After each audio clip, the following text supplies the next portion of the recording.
Hello friends, it's me, and today, Bill Cipher found ya. Let's check out film theory. Bill Cipher is still alive, and I found him, Gravity Falls, from the film theory. Together, let's go. He broke childhoods just a little by solving each and every riddle. But as his tenure reaches end, brains will break and minds will bend as we answer one last query with a final crazy theory. Film theory.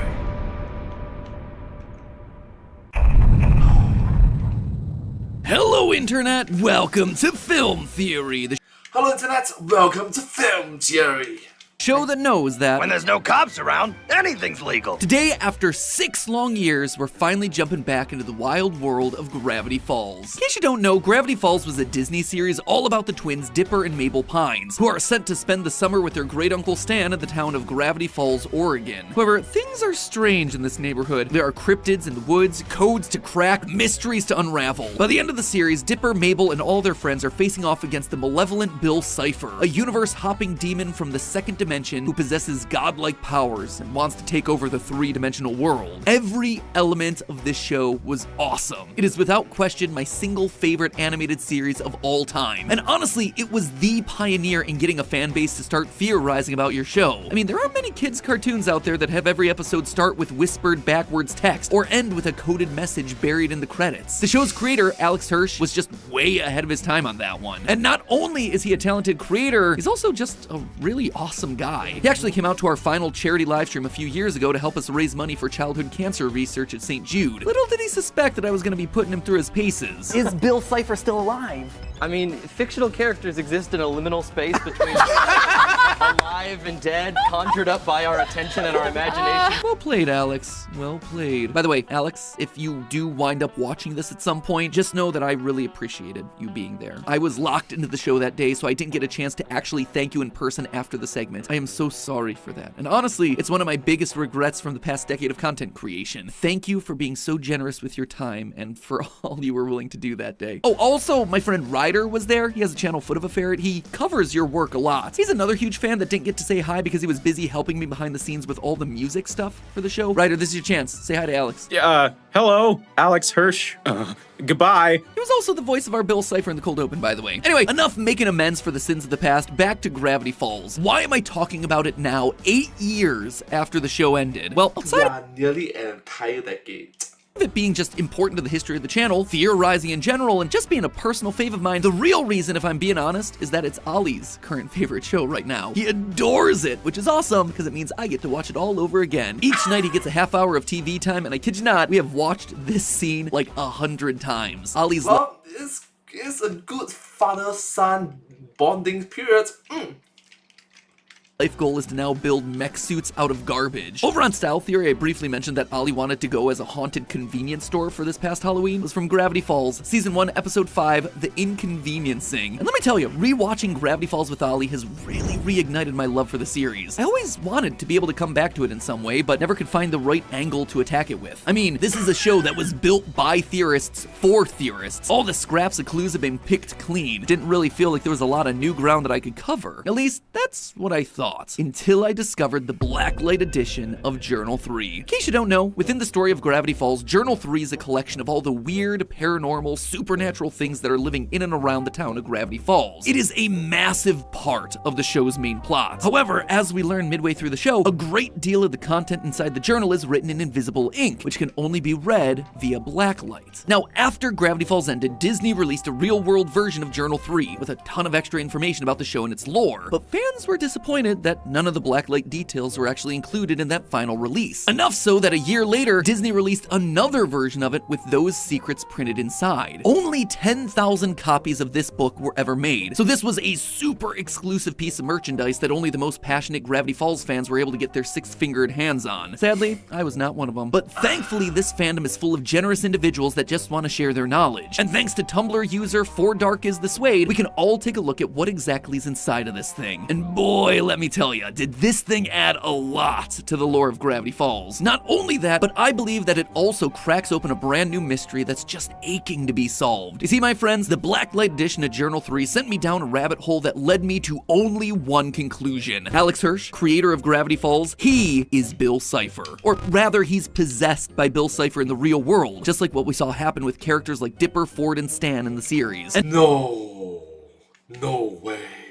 not only is he possessed, Alex is aware of that possession and is actively fighting against Bill's influence in a way that you would never expect. Theorists, shake my hand. It's time to make a deal. So let's just get on the same page about what's actually in the Blacklight edition of Journal 3. We learn a ton of lore about a lot of different corners of this universe. For instance, we learn a lot more about Gnome Society, including a code that reveals Shmebulok's true deep thoughts. There are secret messages hidden in cowl spots. There's a whole page comparing the Gravity Falls characters to tarot cards. Seems like a short that Lee should look into at some point. I mean, I could go on and on about this thing. There are literally hundreds of pages of new information. But for a bit of a deep, relevant example here, on the page titled A Bit of History, the Blacklight reveals that Bill Cipher has had a hand in shaping human civilization throughout all of time. He tricked the ancient Egyptians into building a portal to a nightmare realm that led a jackal-headed man onto Earth, thus giving us Anubis. Afterwards, he had the Egyptians build the pyramids as a tribute to him. Much later on, Bill helped George Washington defeat the British during the American Revolution, but also gave him such bad nightmares in the process that he ground his teeth to dust in his sleep. That's why Washington had to get him replaced with wooden teeth. You know the Eye of Providence on the dollar bill? That pyramid with the eyeball? Washington apparently put it on the dollar in an attempt to appease Bill. Dollar bill? You get it? We even learned that Bill helped Stanley Kubrick fake the moon landing in the hopes that NASA would help Bill build a portal, implying that humans have never actually been to the moon in the Gravity Falls universe. It's pretty cool. Oh, wait. What? Crazy, right? But one of the biggest additions from the Blacklight sections, and the thing that started me down this rabbit hole in the first place, is actually on the book's blank pages. See, though the majority of the secret invisible notes in the book are written by Ford, there are a handful of contributions from other characters, Seuss, Mabel, Dipper, but most disturbingly of all, there's also notes written by old isosceles himself, Bill Cipher, and they're all over these blank pages. On them, he gives a sort of pitch to the reader to help Bill out, telling him to say the words Bill Cipher 3 times so that he can enter your mind. Basically, it's Bill making a Beetlejuice reference. However, more interestingly, Bill subtly explains exactly how he's writing in this book. He says, quote, 6 fingers just conked out, and that means Captain Bill is steering the ship. And later again, Sixer's about to wake up, which means that Bill is able to puppeteer Ford's body while he's asleep. So what if he were actually able to do that with Alex Hirsch out here in the real world? Now, obviously, that would be a weird logical leap for me to make. Like, why would I assume that Bill's possessing the creator of the series? Well, despite the whole book being in-universe with Gravity Falls, there is one place where Alex Hirsch winds up writing as himself, the book's foreword, where he explains what exactly the book is, that there are only 10,000 copies, that it's the most show-accurate version of Journal 3, and explicitly telling readers about the Blacklight secrets. But the thing that really stuck out to me, if you lift up this picture of Hirsch on the page and shine a blacklight onto it, you get a little message from Bill himself. In fact, if you compare this to handwriting from Bill elsewhere in the book, it is exactly the same. Bill definitely wrote this, and he lets us know that Bill was here. And while you could assume that this is just him telling us that he's here in the journal writing notes, notice the placement of Bill's message. Bill's note isn't on the journal pages, like it will be throughout the rest of the journal. It is on the paper of Alex's note, the one he wrote the foreword on. What this proves is that Bill is alive and kicking and messing with Alex's stuff after Alex has written it. And the Okay. Wow. placement behind Alex's picture certainly seems like it's implying that he's here, as in here inside of Alex Hirsch's head. And the more I looked into it, the more I could tell that all of this was intentional. The finale of the show is broken up into a huge multi-part story arc called Weirdmageddon, where Bill takes over the town. For all of these episodes, the show's usual intro sequence is replaced with a new one starring Bill and all his monster friends. And wouldn't you know it, but in all of these intros, the title card that's supposed to read created by Alex Hirsch is actually replaced with created by Bill Cipher. We can also take a look at another Gravity Falls novel, the upcoming Book of Bill. Now, I am really excited about this release. I was actually pretty sad that it wasn't coming out in time for me to cover on the channel, but hey, that gives Lee some to talk about when he takes over. Regardless, what's the deal with this book? Well, officially, Alex Hirsch is credited as the author, and that makes sense, right? He's the one who wrote it. But the whole gimmick of the book is that it's written in the voice and from the point of view of Bill Cipher himself. Now, you might think that this is just a simple case of writing in character, but if you go to the Book of Bill's official page on its publisher Penguin Random House's website, you'll find some clues suggesting that there might be something more here. The official author blurb describing Alex Hirsch reads as follows, quote, "Despite the rumors, he was not possessed by a demon while writing this book. We repeat, not demonically possessed." See? Why do you have to hyper-focus on that particular point? Why? Seems like something sus that they're really trying to drive home there. I don't know about you, Very sus indeed. but to me, the author doth protest too much, methinks. But perhaps the biggest clue of all of this is the fact that we've actually seen Blue clues! Alex Hirsch possessed by Bill already. All the way back in 2015, while Gravity Falls was still on the air, Hirsch was scheduled to do a Reddit Ask Me Anything. And yet, when he was asked about it on Twitter, Hirsch denied that he was doing anything. He made it very clear that he was meant to be asleep at the scheduled time. So when the time for the AMA rolled around, an AMA did happen, but it was with Bill Cipher. And at the end of the AMA, Bill outright confirms that he's taking control of Hirsch to do the AMA in the first place, using Hirsch's body to clickety-clack away at the keyboard while Hirsch slept, just like he did with Ford writing notes in the Blacklight Journal 3. Quote from the end of the AMA, "Well, looks like the kid's REM cycle is about to end, so I should make like a pine tree and burn to the ground." And if you think that Bill wouldn't want to materialize in our world, well, you'd be wrong. Bill's entire shtick is that he's tired of being two-dimensional. He says as much in Weirdmageddon Part 3. You think those chains are tight? Imagine living in the second dimension. Flat minds in a flat world with flat dreams. And the first thing he does in Weirdmageddon once he escapes his two-dimensional prison is take a three-dimensional physical form. Basically showing off just how many different surfaces he can have. Oh, it's happening! It's finally happening! Physical form? Don't mind if I do! What do you think Bill would do if he ever realized that Gravity Falls was, in fact, a two-dimensional world? A cartoon created by real people who live in a three-dimensional space. He'd probably want to get to that world and take that one over, which is Just exactly... remember that he is a god. And if he found out that he doesn't have absolute power, he might want to have more power. A stronger god. exactly what we see him doing through Alex. But before we dive further into the Bill Cipher conspiracy, I want to take a minute to thank the sponsor of today's video, Rocket Money. True story, friends. With this job, we have to get a lot of different streaming services in order to stay up to date with everything. And with all those different subscriptions floating around, things tend to get lost in the shuffle. For instance, last month I discovered that I've been paying for 2 subscriptions to Max on the same email. One was for an ancient subscription that I've had since the streamer started, and the other was through Amazon Prime. And you know how I found out about these double charges? Rocket Money. They're a personal finance app that can scan through all your purchases and then let you know exactly what you're paying for each and every month. It can easily identify if you're paying for any recurring subscriptions and compiles them all in one place so you can easily see what you're paying for, and more importantly, decide if you want to stop paying for them. Best of all, you can safely and securely cancel any unwanted subscriptions in the Rocket Money app itself. No more sitting on the phone and unwanted service calls feeling like you're trying to get out of a deal with Bill Cipher. Just a couple of taps and bam, subscription canceled. Just from cutting that extra Max subscription, Rocket Money helped me save hundreds of dollars this year. In fact, they've already helped to cancel over $500 million in subscription services, with the average customer actually saving $740 a year. Yeah, I was blown away by that number too. If you want to get started with Rocket Money for free, go check it out by heading to rocketmoney.com/filmtheorists. That's rocketmoney.com/FILMTHEORISTS, or, just save yourself the hassle and click the link in the top line of the description because it is so much easier. One last thank you to Rocket Money for sponsoring today's episode. Now let's get back to unraveling the mystery of Bill Cipher. Lee, take it away. Back in 2016, when Weirdmageddon first aired, 2016, 8 years ago. after the end credits, people noticed a picture of a real-life Bill Cipher statue flash on screen, followed by some random numbers. Now, you theorists probably Coordinates. recognized this as a series of codes encrypted with ciphers, and at the time, Gravity Falls fans recognized it too. And thus began the Gravity Falls ARG known as the Cipher Hunt. Basically, this ARG, Alternate Reality Games. was a giant scavenger hunt set up by Hirsch to help keep interest in Gravity Falls alive and give fans a big send-off before Disney decided to continue the series through comics and books. It was very long and very in-depth, with cryptograms and hidden codes, encouraging people to go to real-world locations in Los Angeles, Atlanta, Japan, and Russia, and even featuring real phone calls with Grunkle Stan. Hello, it's Grunkle Stan, and I have a riddle for you. What has 2 legs during the day, 4 legs during the night, and it's red and white?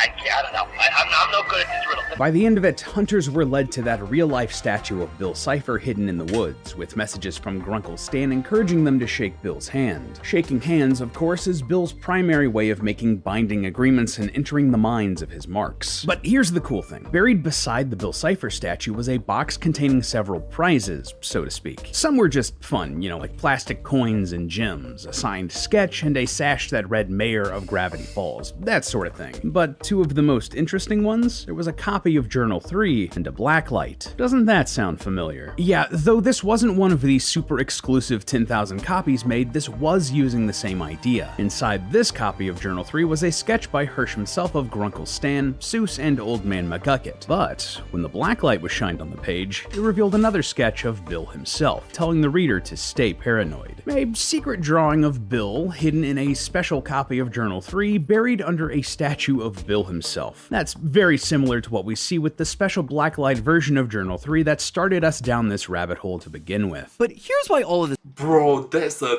deep, deep rabbit hole.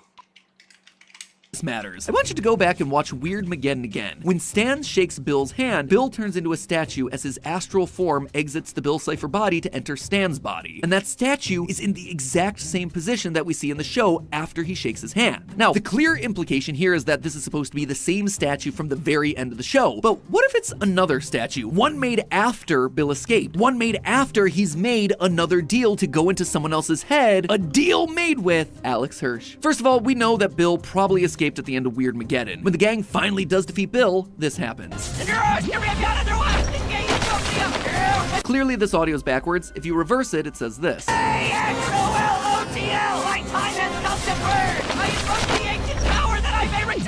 He's making a deal with the all-powerful Axolotl to be able to come back in some other dimension. And we know that he's likely popping around other universes now, since he's visible in other franchises like Rick and Morty, Big City Greens, The Owl House, DuckTales, even The Simpsons. Buy crypto, suckers! And that's canon, by the way, as confirmed by Alex Hirsch himself via our live stream. Is Bill Cipher now officially connected into the Simpsons canon because he appeared in one of the Simpsons intros recently, yes? Yeah, I can confirm that. Bill Cipher is Simpsons canon.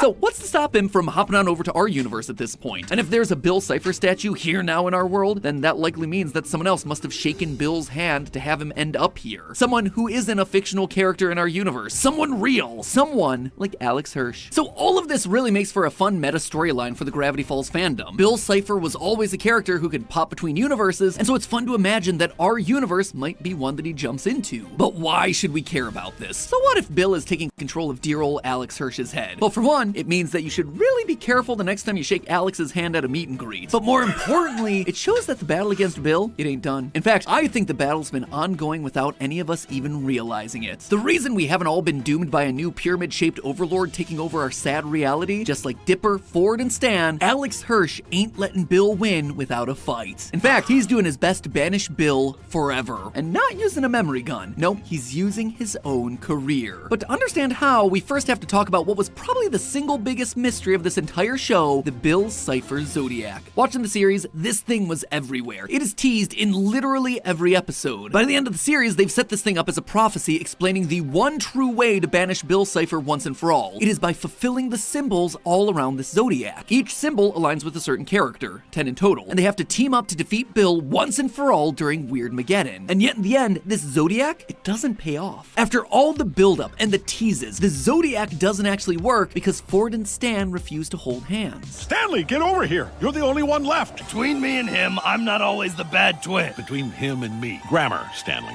Oh, grammar, Stanley, you! So basically, Alex Hirsch creates this huge thing, sets up this massive Chekhov's gun, and it never gets used. I mean, don't get me wrong, I love the way that this show ends, but it always felt odd to me that this Zodiac just wound up being a massive misdirect. Now though, I think I finally understand. While I was putting together this episode, I began to realize more and more that these symbols looked familiar. Not because they were in Gravity Falls, but because they correspond with other projects that Alex Hirsch has worked on over the years. The six-fingered handprint, it's obviously referencing Gravity Falls itself, but the shooting star, for instance, well, that lines up perfectly with Kid Cosmic, a show about a kid who gets superpowers from cosmic stones of power crash landing near his house. Hirsch worked as a writer on 2 of the stories for that series. The question mark? Well, that could point to a few of Hirsch's projects, but the one that it most perfectly slots in with is the conspiracy comedy show Inside Job. Job, which Hirsch co-produced, wrote for, and acted in. Then of course you have The Pentagram, which seems fitting for Hirsch's work on The Owl House, a story all about witches and demons. He not only worked as a creative consultant for that series, but he also voiced Hootie and King, the self-proclaimed king of demons. Speaking of his work as a creative consultant, the glasses, they look a lot like the signature eyewear worn by the Mitchell family in Netflix's Mitchells vs. the Machines, a film. Got to be honest with you, the Mitchells vs. the Machines, it was an incredible show. Where Hirsch was a story consultant and voiced the character of Dirk. What about Dipper's iconic tree symbol? Well, I believe that this lines up with yet another Disney series, Amphibia, which is set in a marshland covered in trees. The characters live in a giant tree. The wood aesthetic is even carried through in almost every episode with the title cards. Hirsch was given a special thanks in the episode The Hardest Thing, and also voiced a couple of roles in the episode Wax Museum, which, go figure, happens to be an episode paying homage to Gravity Falls. Hands off the merchandise! The old mistaken for a grotesque lifeless being. Works every time! And what about the heart symbol with the crack and stitches in it? Well, this lines up fairly well with Hirsch's first ever writing and storytelling gig, working on the show Marvelous Misadventures of Flapjack. Here, he co-wrote and storyboarded the episode Gone Flapjack, that's old. That's old. Wishing, the story of which revolves around Captain Knuckles physically stealing and then breaking the heart of a mermaid. A heart that literally cracks in half. It's almost so specific it lines up perfectly. So that covers us for 7, and from this point forward the comparisons start getting a little bit weird. It's likely that many of these are symbols that are going to be coming down the pipeline for Alex, but then again, remember what they said in the show. The symbols needn't all be literal, Dipper. So with that in mind, and by expanding our horizons a bit, we can find matches for at least 2 more of these final symbols. For instance, the oyster symbol here. Prior to working on Gravity Falls, Hirsch was a key creative in another Disney series called Fish Hooks, a show set inside of a giant fish tank where you'd presumably be able to find similarly shaped shells. As far as the ice, if we really wanted to stretch things here, the ice cubes could represent the Super Mario Bros. Movie, on which Hirsch is given a special thanks. There were rumors that Hirsch was originally attached to write and direct the whole thing before departing due to creative differences. Regardless, the Mario movie, of course, opens in the icy snow kingdom, where Bowser defeats an army of penguins and steals a superstar. Like I said, that is a pretty big reach. It could also be that that one just hasn't happened yet in Hirsch's career. And finally, there's the llama. That one is weird and oddly specific. And again, I haven't found a strong match for it, but I will say that I expect the llama to be representative of the last project on this Alex Hirsch Zodiac, since Pacifica is the last one to join the Zodiac in Gravity Falls. And once those final projects hit, Hirsch will have done what he set out to do from the start of his career, and Bill Cipher will be banished once and for all. Now, just between you and me, I recognize this is completely fictional. Let's just read. The Beasts in the Machine, Journal number 1, Journal number 2, Journal number 3, The Possession of Alex by Bill Cipher, Ben Drowns, Ong's Hat, I can't read that, Potato Jet Sack.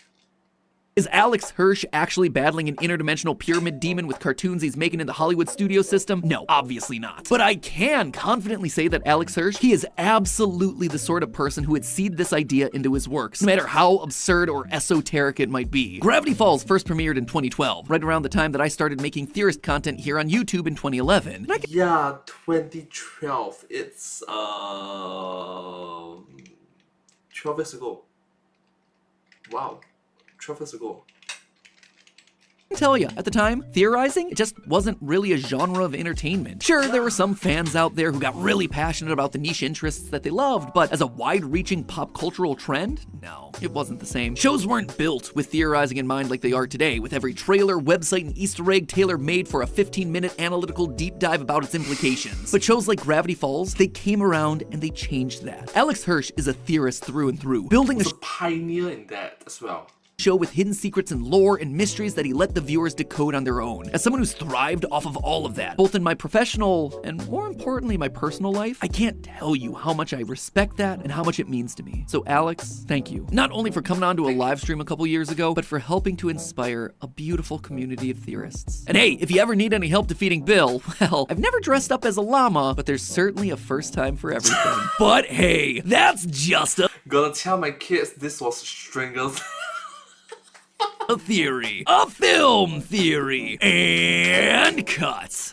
Thank you so much for And watching hey, this if video. you at home want another Gravity Falls theory right now, check out our video explaining why this show shouldn't really be over and exactly where Bill Cipher might be popping up next. This one's a bit old, admittedly, but still one of my favorites that we've ever done on the channel. Or if you want something that's a bit more wild and out there, check out our video explaining how Gravity Falls is not only in the same multiverse as our world, but also in the world with Rick and Morty. And now I say for one final time, see you all next week. Because next week was his last film theory video on the film theory, so Matt retired from being the hosts of the game theories, the film theories, the food theories, the style theories. He'll still be here on GT Live, yeah, you know. Man, we miss him. But hey, that's just a theory. A film theory! And cut! And I hope to see you all in my next video. Thank you so much. Subscribe! Thank you, subscribe.